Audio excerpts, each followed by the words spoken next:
Radio Inspiración presenta Buenas Nuevas para la Familia con el pastor Nets Gómez. Buenas Nuevas para la Familia es un programa centrado en la Biblia, así como los comentarios del pastor Nets Gómez. Habiendo crecido en una familia con 9 hermanos y padre que no profesaba en ninguna religión, a sus 16 años el pastor Nets Gómez tuvo un encuentro con Cristo, el cual transformó radicalmente su vida y su destino. ¿Quién hubiera pensado que un joven con tantos problemas y traumas pudiera haber sido utilizado por Dios para bendecir a tantos? Nuestro tema de hoy en su programa Buenas Nuevas para la Familia, una vida cambiada por la gracia de Dios. Pastor Nets, ¿cómo está? Buenos días. Hoy tenemos un tremendo testimonio. ¿Qué te parece, mi querido Carlitos? Increíble.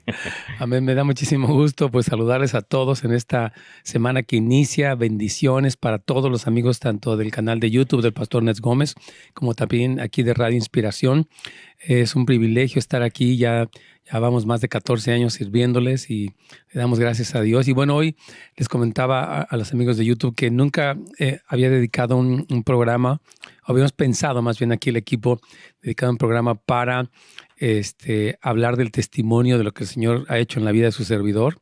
Y bueno, yo le doy muchas gracias a Dios por este tiempo de poderlo compartir. Y ya me había alguien sugerido, ¿por qué no hace unos programas y comparte un poco su propia historia? Y yo decía como que no, pero finalmente aquí se está dando el momento. Y tengo aquí a Víctor Arceo. Pastor, ¿cómo está? Dios te bendiga, mi querido Víctor. Bueno, quiero decirles que Víctor es parte del liderazgo de la iglesia Houses of Light. Está casado con Carla, la hemos tenido aquí, preciosa mujer de Dios. Tiene sus 2 hijos, Isaac y Victoria, una gran bendición. Él es el presidente de una compañía que se llama Aviva Home Improvements, que ha ido progresando, gracias a Dios. Y bueno, tiene mucha experiencia en las ventas, tiene mucha experiencia en diferentes aspectos de la capacitación. Y bueno, obviamente ha servido al Señor por todo este tiempo. También él tiene un testimonio tremendo que un día lo vamos a escuchar, yo creo. Claro que sería buenísimo. Pero aquí entonces le voy a dejar así que la conducción del programa a Víctor para que él nos ayude para tratar de compartir con nuestra querida audiencia, Víctor, este testimonio.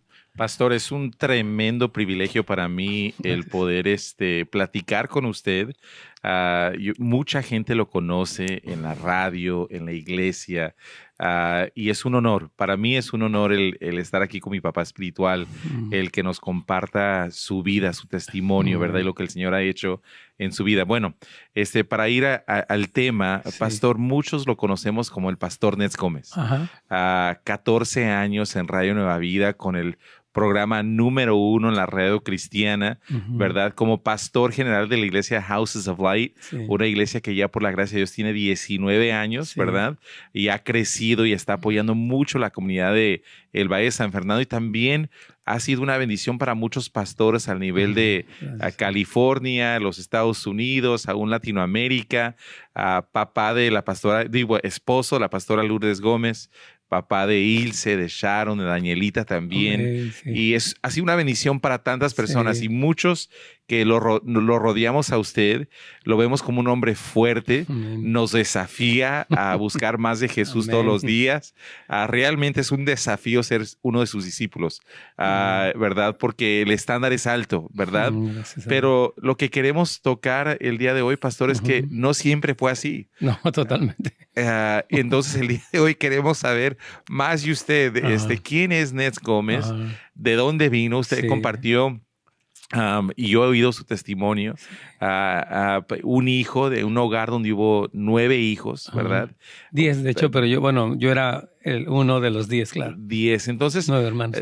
10 hermanos en total, papá, mamá, papá ateo también, ¿verdad? Entonces vamos a ir un poquito al pasado, vamos a tomar una como un time machine, ¿verdad? Una máquina del tiempo y vamos a regresar a su infancia. Platíquenos, ¿quién es Nets Gómez? ¿De dónde viene? Y un poco de su familia. Claro que sí, bueno. Yo nací en la Ciudad de México. Mi papá me quiso registrar en el Estado de México porque mi papá era un hombre que admiraba, por ejemplo, a los aztecas, etcétera. Entonces me quiso registrar en el Estado de México, donde precisamente el rey Netzahualcóyotl fue rey de esa región. Incluso usted se llama... Me llamo Netzahualcóyotl, ese es mi nombre completo. Y entonces me llevó a registrar y pues me puso ese nombre y todos mis hermanos tienen nombres así un poco diferentes, no tan diferentes, pero más o menos, ¿no? Yo soy el 6º de los 10 que somos hermanos. Y bueno, crecí en un hogar donde, imagínate, con todos estos hermanos queridos, ¿no? Hermanos y hermanas. Por una parte era muy divertido, pero por otra parte era muy difícil, porque sí hubo como un descuido. Yo siento, es lógico, ¿no? Pues mi mamá, imagínate, siempre estaba amamantando, estaba dando de comer a uno de los bebitos y estaba atendiendo al papá y a los hijos. Una mujer muy, mi mamá se llama Abigail y es una mujer muy responsable, muy trabajadora, muy creativa, es tremenda mi mami. Entonces, crecí como el sexto, ¿verdad? Entonces, en ese mismo dinámica de haber crecido así, pues tenía problemas, era muy chiquito, era muy flaquito, tenía un problema con mis ojos, me operaron 2 veces, era muy, muy temeroso, crecí con muchísimos problemas, yo quiero decirles, con muchísimos traumas. Entonces la infancia no fue fácil, lo quiero decir, fue difícil.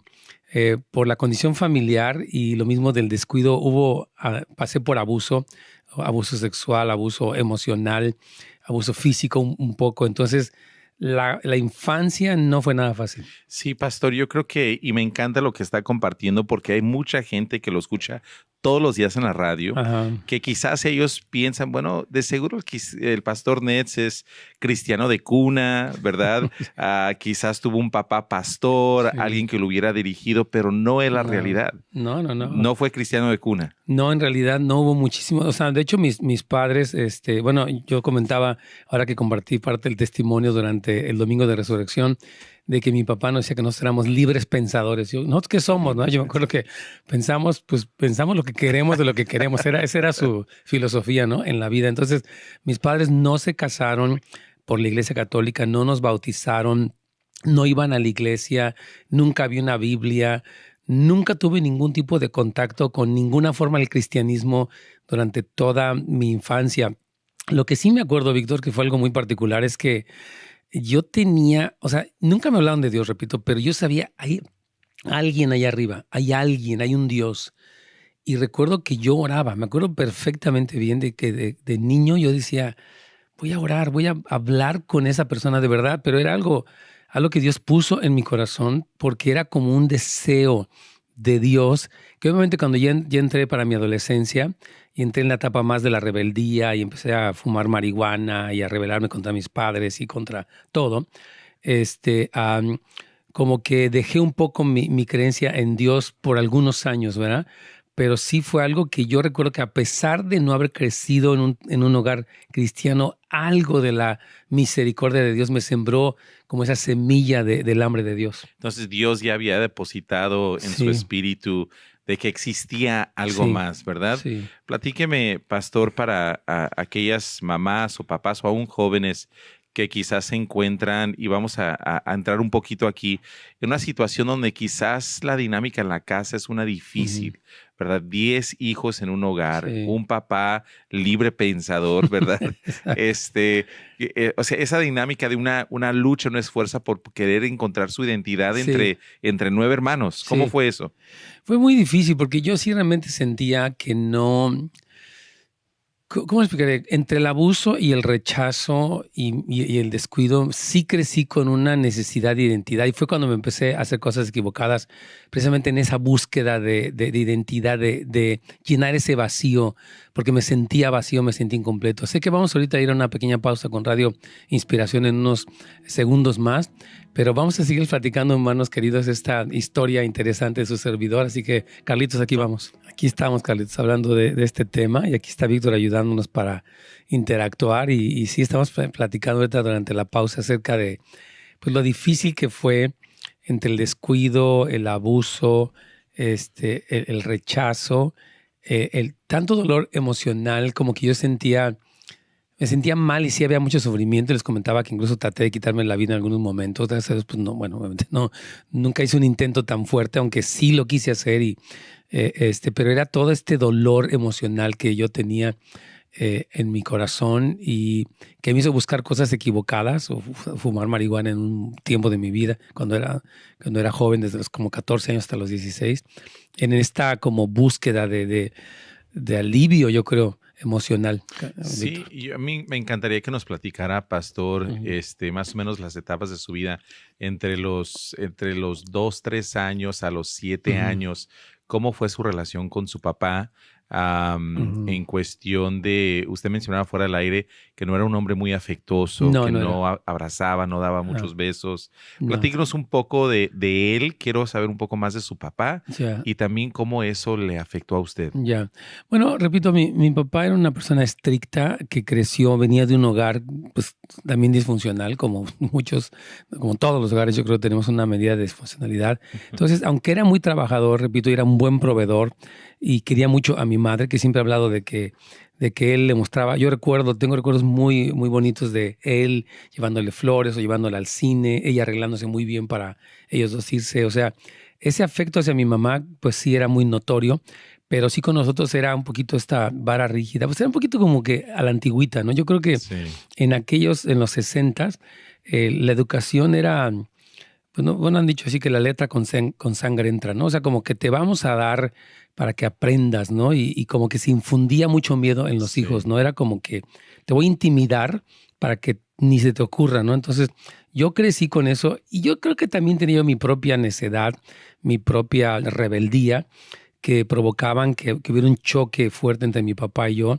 Entonces, de muy pequeño no recuerdo tantas cosas, uno que otro momento, pero lo que sí recuerdo es como los abusos que yo viví desde muy pequeño, a nivel sexual, cómo hubieron esos abusos. Entonces mi padre era una persona que ayudaba a muchachos, durante su vida fue así como una especie como de tutor que ayudaba a personas. Y uno de ellos que él metió a la casa fue el que incurrió en esta situación conmigo. Entonces recuerdo esos momentos y todo el sufrimiento y el dolor que me causaba toda esta situación que estaba yo pasando. Y como que tengo las imágenes de cuando salíamos a veces, él nos sacaba los domingos, ¿no? De repente a Chapultepec, a lugares así. Y recuerdo que yo me enojaba. Es que vivía, ¿cómo le explicaría? Había un sentido de rechazo tan fuerte que yo sentía que nadie me quería y entonces actuaba mal, ¿no? Obviamente un niño lastimado por todo lo que nadie sabía que estaba pasando. Y como que en ese dolor fue muy difícil, yo creo, para mí, para ellos, yo creo, para todos. Yo creo que también había una pelea por atención, usted siendo el número 6, ¿verdad? Más o menos el medio del sándwich, el jamón, no sé, puede usted el jamón o la lechuga, pero estaba en medio del sándwich, ¿verdad? Y 10 hermanos en total. Y había mucho bullying. Mi hermano mayor me hacía muchísimo bullying. Él era alguien que diario... O sea, abusaba físicamente de mí, me ponía apodos, me trataba mal. O sea, es que era mucho. Yo cuando me pongo a analizar toda la cantidad de rechazo que hubo, fue tremendo, porque hasta en la escuela me pasó, en la casa me pasaba, con o sea, era un abuso muy fuerte por muchísimos años. Fue muy difícil. Platíquenos ahora de su mamá. Ok. Mi mamá también fue una mujer muy trabajadora, muy hacendosa, ama de casa excelente, cocinera, costurera, increíble. Mi mamá, la verdad, hasta la fecha, gracias a Dios, ella vive y está sana, gracias a Dios. Pero ella era una mujer muy preciosa. Y obviamente ella padecía mucho de varices y tenía sus problemas de enfermedades y cosas así. Entonces pues yo pienso que ella trataba de sobrevivir con 10 hijos, de dar lo mejor que ella podía en sus posibilidades, ¿no? Yo creo. Sí, y entonces niño que padeció abuso físico de parte de los hermanos, de parte del papá, abuso emocional de parte de los hermanos, de parte del papá. También bullying en la escuela. Sí, muchísimo. Usted me decía, ¿era buen estudiante, mal estudiante? ¿Usted cómo era usted en la escuela? Bueno, ya para acabarla de molar, yo tengo un problema de dislexia, porque yo sí creo que era inteligente, pero no podía escribir bien algunas letras y no podía relacionar la izquierda con la derecha, me era muy difícil. Y en esos entonces no había lo que hay ahorita, ¿no? De que te diagnostican como dislexia o que te pueden dar un tipo de tutoría para ayudar. Nada que ver, ¿no? Era de que este niño es un tonto, de que qué le pasa que no entiende.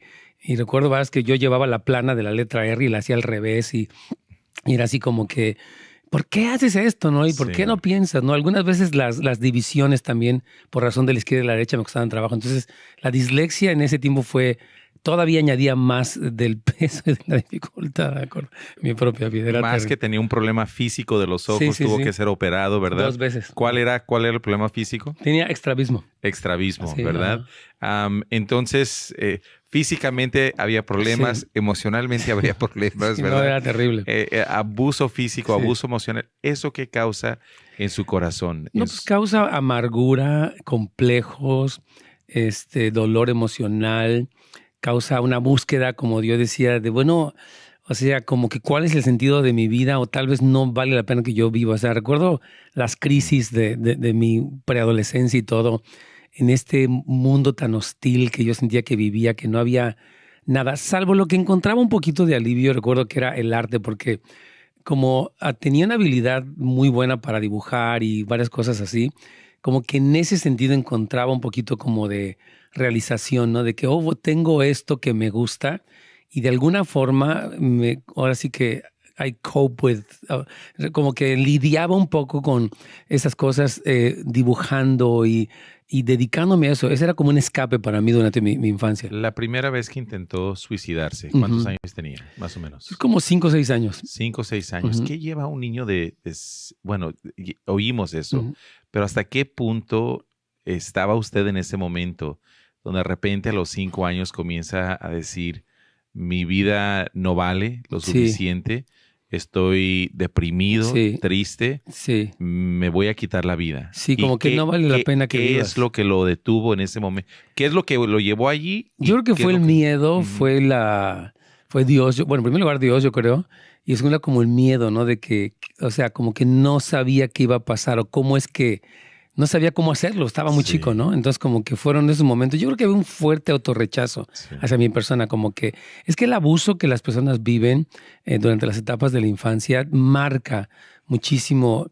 Yo lo que he dicho es que los niños no nacen con una autoestima automática, sino que a partir de cómo son tratados por los padres o las figuras de autoridad, ellos se definen a sí mismos. Sí. Entonces, si alguien te trata mal y no te valora o te rechaza o te humilla, entonces tú piensas que yo no sirvo, yo no tengo propósito, yo no soy nada. O sea, como que sí marca de una manera muy fuerte el abuso, cómo te percibes a ti mismo. Obviamente, pues no sabes ni quién eres y ellos te dicen quién eres, pero te lo pueden decir mal, ¿no? Pero dice que tuvo 3 intentos. Sí, sí, sí. El segundo, ¿cuántos años tenía? Como 10, yo creo. 10 años. Ujú. De los 5 a los 10 años empeoró la cosa. Es que seguía igual o Sí, peor. O sea, ajá. como que no cambiaba, porque las cosas, tanto familiarmente como con esta persona que abusaba, como mucho, seguía, era un mundo como secreto en el que nadie sabía lo que estaba. Es que un niño no va a decir lo que va a Sí. pasar. Entonces, como que fue una situación muy prolongada de mucho tiempo. No había forma, yo sentía que no había escapatoria. Vamos a ir a una pequeña pausa y ya con mucho gusto regresamos. Muy bien, pues aquí tenemos muchas personas que nos están comentando. A ver si Anthony nos ayuda para poner algunos comentarios de algunos hermanos que nos están comentando algo, mi querido Víctor. Sí, pastor, estábamos comentando fuera del aire de que realmente Dios escoge lo Sí. más vil y lo más despreciado del mundo Sí. para poder avergonzar a los sabios. Su testimonio me infunde a mí, obviamente, mucha esperanza Amén. de que sí se puede, sí se Claro. puede vencer, ¿verdad? Y ver a su familia, ver a Sí. su esposa, ver a sus hijas, ver lo que Dios ha hecho a través de su vida, realmente es una bendición, un privilegio. Yo lo que le quiero preguntar es ahora platíquenos de sus hermanos, ¿verdad? Ah, ¿Cuántos sí. hermanos, cuántas hermanas? Ya. ¿Cómo era la relación con ellos? Oh, ya. ¿Ellos eran cristianos, no eran cristianos? ¿Cómo pasó con ellos? Claro que sí. Bueno, tengo 5 hermanas y 4 hermanos. Tenemos 5 varones, 5 mujeres. Tengo una hermana mayor. Y ahora quiero decir que tomó mucho tiempo. Después vamos yo creo, a entrar a la experiencia de la conversión y todo esto, pero mi relación con ellos fue muy distante. Realmente, aunque éramos muchos, por lo mismo no había unidad entre nosotros. Había mucho pleito entre hermanos, mucha rivalidad. Mi hermano, como les he platicado, era muy, muy fuerte conmigo, mucho bullying, mucho abuso. Y mi hermano menor también. Mi hermano mayor estuvo muy, muy distante. Mi hermana también. En realidad, no, aunque mi papá trataba de juntarnos, en realidad no había una relación tan cercana con nadie. No, es decir, estábamos como revueltos, como dicen, juntos pero no revueltos, pero en este caso juntos y revueltos. O sea, era una casa muy difícil porque vivíamos en una casa muy pequeñita y era difícil, la verdad, sobrevivir ahí. tratar de sobrevivir, ¿no? En muchos aspectos. Entonces, mi relación con ellos fue muy, muy difícil y yo creo que actualmente tengo 2 hermanas que están sirviendo al Señor, son cristianas. Otra de ellas que está empezando a caminar con el Señor. Otra también que vive en el estado allá en Chetumal, en el estado de Quintana Roo, quien ella es cristiana también. Y los demás todavía no han querido venir a los pies de Cristo. Estamos orando por ellos. De los varones, ninguno. Okay. Dice que la raíz o lo que dejó mi papá en ellos fue muy fuerte. Aunque mi papá, como lo he compartido, tuvo su encuentro con el Señor.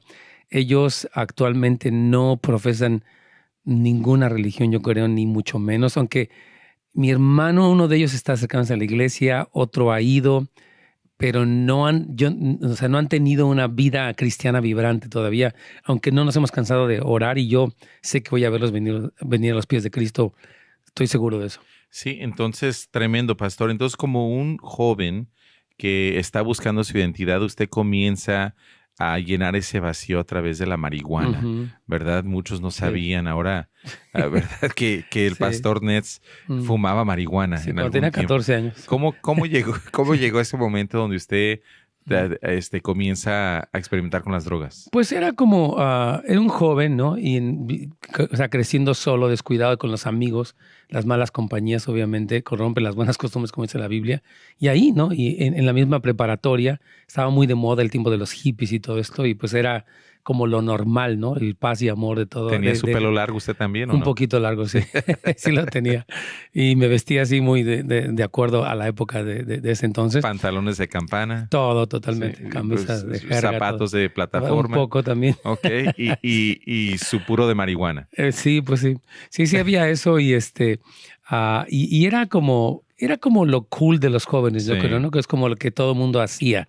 Y era como esa búsqueda, repito, de identidad y de aliviar un poco este vacío emocional. Y repito, fue en la colonia donde vivía y en la escuela donde iba, donde se daban estas cosas, ¿no? Sí, y solamente quiero tomar ese segundo que si ahorita una mamá o un papá de repente ve a su joven, ¿no? En casa, quizás no con los zapatos de plataforma, los pantalones de campana y el pelo largo, pero quizás tengan un hijo, ¿verdad? Con un puro de marihuana, ¿verdad? Y quizás con las costumbres de hoy o la moda de hoy, hay esperanza. ¿sí? Seguro, claro que sí. Hay esperanza. No, pues Dios puede hacerlo ahora, increíble. 100%, pastor. Entonces, usted comienza a experimentar con las drogas y ¿cuándo comienza esta curiosidad de que quizás hay algo más? Ya.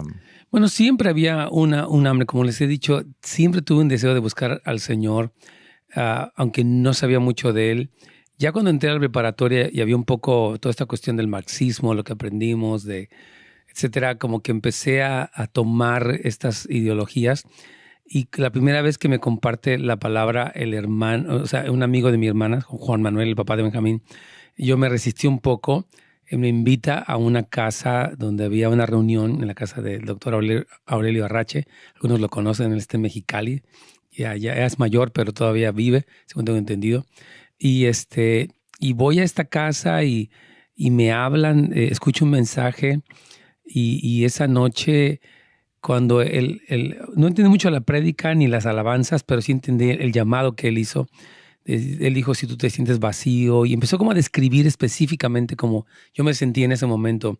Tenía 16 años, 15 años, siempre estoy, si fueron a los 15 o los 16, pero bueno, y estaba yo, cuando él empezó a hablar, yo recuerdo que casi escuché una voz dentro de mí que dijo, esto es lo que tú has estado buscando, esto es lo que tú necesitas. Y recuerdo que esa vez iba Juan Manuel, iba mi hermana Nora, y yo iba también allí, y dije, voy a pasar a recibir al Señor, porque sí, yo sabía que necesitaba la paz, yo sabía que necesitaba a Dios, la verdad, ¿no? Y sí, esta noche, un 26 de septiembre de 1976, tuve el privilegio de encontrarme con el Señor y fue impresionante. Impresionante, pastor. Increíble. Entonces tiene ese encuentro con el Señor, ¿verdad?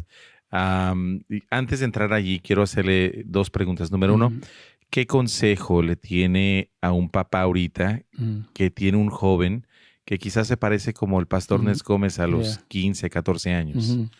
Yo creo que lo que hemos hablado tanto en el programa, ¿no, hermanos? O sea, que sería el amarlo, yo creo, el conectarse con él el orar por una revelación de Cristo, el tratar de entender dónde están. Yo creo que yo nunca tuve a nadie que me ayudara con nada, básicamente, ¿no? O sea, crecí súper solitario, tratando de sobrevivir, pero un joven que puede encontrar a alguien que lo escucha, que lo ama, yo creo, sí es muy importante. Tal vez que no lo rechaza. Obviamente tienes que poner un límite, ¿no? Yo digo, cuando un joven está haciendo algo mal, está mal. Sí. O sea, yo creo que le digo, estás mal en lo que estás haciendo. Eso es correcto, que ubiquen al hijo en lo que está haciendo mal, pero que le ofrezcan toda esta alternativa, este amor, esta conexión, este entendimiento de su dinámica. Muchos jóvenes yo creo que sí están buscando quién soy, valgo, tengo lo que se necesita para triunfar. Hay toda esta búsqueda interna y es bueno que los papás la reconozcan y tengan una palabra, yo creo que de ánimo, de amor. A mí me han dicho mis hijas últimamente, papá, has sido un excelente papá, estamos súper orgullosas de ti. Y yo digo, gracias a Dios, no, pero y creo que por la gracia del Señor he tratado de darles eso, aunque obviamente, tanto que nos falta crecer, yo creo. No es fácil. Y al joven que quizá lo está escuchando a usted, pastor, y esté diciendo mi vida no vale nada, o quizás ya tiene 1 o 2 intentos de suicidio, está a punto de tirar la toalla, está enojado con sus papás, quizás no tiene el privilegio de tener su capacidad de dibujo, diseño, destacar en las notas de la escuela, pero un joven que está deprimido en este momento, ¿qué le diría usted en este momento a ese joven? Sí. Me parece que vamos a entrar en una pequeña pausa, pero ahorita vamos a continuar hablando y dando este consejo con mucho gusto. Aquí. Sí, pastor, estamos platicando fuera de la línea de que queremos, yo creo que va a ser de mucha bendición el poder ayudar a la gente a conocer quién lo llevó a los pies de Jesús, cómo tiene ese encuentro apasionado. Toda la gente que lo ve en la iglesia, lo escucha en la radio, todos estamos de acuerdo en algo. Este hombre ama a Dios, ¿verdad? Y está apasionado por Jesús. Y no se ha apagado el fuego, ¿verdad? ¿Ya cuántos años hace? 42. 42 años de su encuentro con Jesús. ¿Quién lo lleva a los pies de Jesús? ¿Quién lo invita? ¿Cómo es discipulado? ¿Y cómo le ha hecho desde joven hasta la experiencia de joven amando a Jesús? Sí, claro que sí, con mucho gusto. No, fue increíble, la verdad. Como les platicaba, tuve el privilegio del día 26 de septiembre de 1976. Mi hermana, quien tenía por compañero en la preparatoria 6, allí en la calle de Corina, quienes conozcan el Distrito Federal, en Coyoacán, allí ella iba a la preparatoria y ahí conoció al papá de Benjamín, que lo hemos tenido aquí. Y él fue a la casa para hacer una tarea con mi hermana y en eso me empezó a compartir de Cristo. Yo la primera vez le empecé a hablar de todo lo que mi papá me había dicho, de que, tú crees en el fin del mundo, y empecé a poner mi postura que había aprendido, pero a la vez yo tenía hambre. Entonces él me empieza a hablar y me dice, ¿por qué no vas con nosotros a una reunión? Estaba en la colonia Nápoles, ahí en el Distrito Federal. Entonces le dije que sí. Y recuerdo que fue un jueves que me dijo, bueno, nos vemos el jueves. Yo tomé el trolebús porque era 1 hora de camino y llegué ahí como pude. Tenía 16 años, estaba joven. Y entonces me dejó plantado la primera vez. No llegó y yo me enojé y etcétera. Me dijo, no sé qué había pasado. Y me dijo, el siguiente jueves nos vemos. Y yo dije, no, pero algo me dijo, pues ve, y fui a esa reunión. Llegamos a la casa del doctor Aurelio Arrache. Y empecé a ver a los jóvenes alabando al Señor. Me sorprendió que sus ojos cerrados. Nunca había visto algo así en toda mi vida. Y recuerdo que esa vez Javier Gómez Rubio, quien es pastor, compartió la palabra, habló del Salmo 1. No me acuerdo muy bien de qué fue. Oí la prédica, no le entendí nada, pero estaba un poco sorprendido. Y al final, como les decía, Aurelio Arrache hace la invitación y describe exactamente cómo me siento, vacío. Había estado buscando y yo sentí que algo me dijo, Nets, pasa, esto es lo que tú has buscado. Entonces, esa misma noche pasé al frente, recibí al Señor, hice una pequeña oración, me dieron dos libros, el Nuevo Testamento y La Cruz y el Puñal, de David Wilkerson. Y como les decía, no supe lo que hice, lo hice sinceramente, pero no sabía qué iba a implicar esa noche, ¿no?, tan especial. Y entonces salgo de allí y de ahí recuerdo que fui con mis amigos que estaban cerca de un parque ahí en la colonia Entonces se llamaba la colonia San Felipe Terremotes, después se cambiaron de nombre, la colonia Constitución de Misiones 17. Y allí me voy con mis amigos al parque y todos empiezan a fumar marihuana. Yo dije, no, gracias, ya no quiero. Y dijeron, ¿qué te pasa? Le dije, nada, es más, ya me voy. Wow. Y llegué a mi casa y tiré todo lo que tenía en mi casa, todo lo que había guardado ahí. Dije, no necesito esto. Empecé a sentir una paz, un gozo, la verdad, indescriptible. Toda esa soledad se empezó a terminar, toda esa depresión, toda esa amargura. O sea, fue algo sobrenatural. Es lo que la Biblia llama nacer de nuevo. Realmente fue un encuentro con Cristo impresionante. Empecé a leer la Biblia y empecé, por cierto que ya Juan Manuel y yo nos hicimos muy amigos. Quien me discipuló fue Juan Manuel Núñez, quien me aguantó, yo creo, porque no fui tan fácil. Yo puedo decirlo, pero él, junto con otros jóvenes, él pasaba en su Volkswagen y subía como a 8 o 9 jóvenes en ese Volkswagen. Yo me iba atrás ahí en donde ponen esa sombrerera que tienen atrás los Volkswagen viejitos y ya nos subíamos todos y nos íbamos y andábamos buscando, porque en ese entonces en México no había muchas iglesias, no había mucho del evangelio, no había mucha música cristiana y nos empezamos a ir. ¿Dónde más va? Me acuerdo que llegamos a la calle de Dakota, allí en la colonia Nápoles también, me parece que fue. Y ahí el doctor Pardillo, quien es el pastor, o ha sido el pastor de Amistad Cristiana, fuimos a su casa y había una hambre en mi corazón tremenda. Yo quería del Señor. Yo empecé a leer la Biblia como desesperado. Leí La Cruz y el Puñal, ese testimonio de Nicky Cruz. Me acuerdo que mi papá se enojó y me dijo, basta, no puedes seguir yendo a la iglesia. ¿Qué te pasa? Empezó un ataque tremendo. Entonces su papá no le gustó el cambio. Pero ni por un segundo. Fue un ataque personal y abierto. Y yo con mi rebeldía todavía en mi proceso de sanidad me resistía. El pastor me dijo, no, Nets, hónralo, ama a tu padre, no reacciones mal. Pero el gozo y la paz eran tremendas. Leer la escritura era para mí algo... No entendía nada, pero... O sea, entendía poco, pero lo que empezaba a entender era como que, wow... Fue como descubrir la realidad de Jesucristo y del Padre y empezar a volcar todo ese deseo que había tenido por Dios desde niño. Finalmente encontrarme que sí existía un Dios, que sí me amaba. Fue increíble, la verdad no puedo describir todos los primeros años. Había un hambre de Dios, una desesperación por Dios. Yo me acuerdo que algo que siempre pude conservar, Víctor, fue voy a orar. Me acuerdo que yo vivía en esta casa, era tan difícil, me salía porque no podía orar. Ahí éramos 10 hijos más mis padres, más invitados, más todo. En la sala se dormía uno de los muchachos. En fin, era un relajo. Estaba atascada mi casa. Entonces tenía que buscar lugares donde leer. A veces era en el baño, a veces me iba a un parque. Y había como esta desesperación por Dios. Ahora sí que como el ciervo brama por las corrientes de las aguas. Y Juan Manuel me empezó a enseñar la Biblia. Me empezó a hablar del Señor, a ayudarme, a instruirme, a corregirme. Al poco tiempo recibí el bautismo en el Espíritu Santo y fue una experiencia impresionante. Me acuerdo que hasta hoy tan desesperado por Dios que me acuerdo que escuché que una iglesia estaba dando un curso y me fui a tomarlo. Tomaba el trolebús y me iba hasta ahí por Coyoacán, en una parroquia, incluso de mi desesperación por Dios. Y tomé ese curso y luego tomé otro curso. Y era así como que, give me more, ¿no? I really want Jesus. Como que el hambre de Dios, Víctor, o sea, fue algo que yo le agradezco tanto al Señor hasta el día de hoy, que me concediera el tener este deseo por Él, para buscarlo desesperadamente. Sí. Desesperadamente. Tremendísimo, pastor. Y solamente para que la gente, porque se nos va a cortar el tiempo un ratito. Ya quedan 3 minutos. Pero para mañana vamos a compartir acerca de la transición de México a Estados Unidos.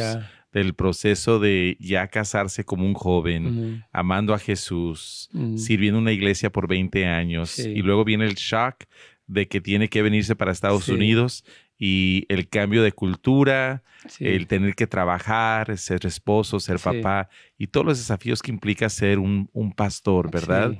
Entonces mañana yo quiero poner un poco más crudo en la realidad de lo que es ahora ser esto, pero yo creo ya para ir cerrando el segmento del día de hoy, pastor, para una persona que está luchando en casa, se acaba de convertir, Recuerdo un testimonio que usted platica cuando lo pusieron enfrente de su familia. Sí. Se convenzan a este joven de que Dios no es real. Platíquenos eso un poquito. Sí. Pues es que estaba tan enamorado, hermanos, que yo siento que mi papá estaba desesperado de que él no me quería ver como un cristiano porque no le gustaba nada de eso. No estaba de acuerdo, me lo expresó muchas veces y me llevó un día con mis tías y me dijeron, ya convenzan a de que ya deje estas cosas, y mis tíos empezaron a hablar conmigo. Recuerdo que mi tía, una de ellas, me dijo, ya se te va a pasar. Yo así andaba de chica, ya se te va a pasar toda esta emoción que tienes y te vas a dar cuenta de lo que es, ¿no? Como que vas a terminar decepcionándote, ¿no? De los pastores o de las iglesias. Y muchas cosas me dijeron acerca de Dios, de la Biblia, de la iglesia, de tantas cosas. Y yo recuerdo que estaba sentado en ese banquito y no me sentí, no me salió la rebeldía en esa ocasión, me salió como que dije, yo quiero darle gracias a ustedes por estar preocupados por mí, pero quiero decirles que esta paz que yo recibí, este gozo que tengo, no lo voy a dejar. O sea, la verdad, la experiencia que yo he tenido, la paz que tengo, yo todavía no hablaba muy bien de mi testimonio porque tenía un poco de miedo de que ellos no sabían de dónde yo venía y todo. Pero yo les decía, yo quiero decirles que esto que tengo no lo voy a cambiar jamás por nada, y discúlpeme, pero no voy a dejar nunca esto. Wow. Y mi papá se enojaba, ya no estuvo suave, me decía, te lavaron el cerebro. Y le caía muy mal Juan Manuel, que él sentía que me estaba influenciando mucho a mí, y decía, ¿cómo es que te lavan el cerebro? ¿Cómo es que tú crees en esas cosas? Y hablaba de que la gente nada más quería dinero y que todo eso estaba mal y que por qué, tantas cosas, ¿no? Que era un argumento constante. Aun cuando yo entré a la universidad, te cuento que entré a una universidad en los años 70, donde era muy fuerte todo lo que es el ateísmo y también el marxismo y todo, y hubo un ataque muy fuerte contra mi fe. Todo este ambiente estudiantil ¿Cómo se sostuvo? ateo, yo creo que fue la comunión con el Señor y la convivencia con otros cristianos jóvenes que me animaban, lloraban por mí para que yo siguiera adelante, porque sí era muy hostil todo. Mi familia, mis amigos que dejaron al Señor y la escuela que estaba en contra de Dios. Era muy difícil, realmente era muy complejo. I don't know, es la misericordia de Dios. 100%. Totalmente.